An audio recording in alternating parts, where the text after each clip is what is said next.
We've decided to pack the Triple Y table as a flat pack because it makes for more environmentally friendly transport.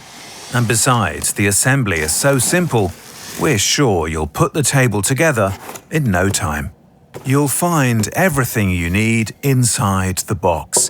Remove the contents and lay them out on a flat, smooth, clean surface to ensure ease of handling and to avoid scratching the wood.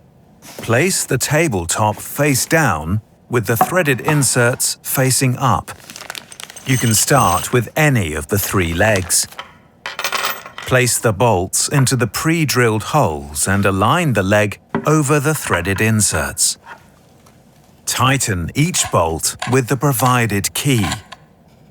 Then repeat for the remaining 2 legs. When tightening the bolts, push the leg gently toward the center of the tabletop to prevent a central gap forming. As a final step, affix the felt glides to the feet to protect the table and your floor. Check to make sure that the surface is level and you're done. We hope your Triple Y table will serve you well. By the way, can you guess which design feature gave the collection its name?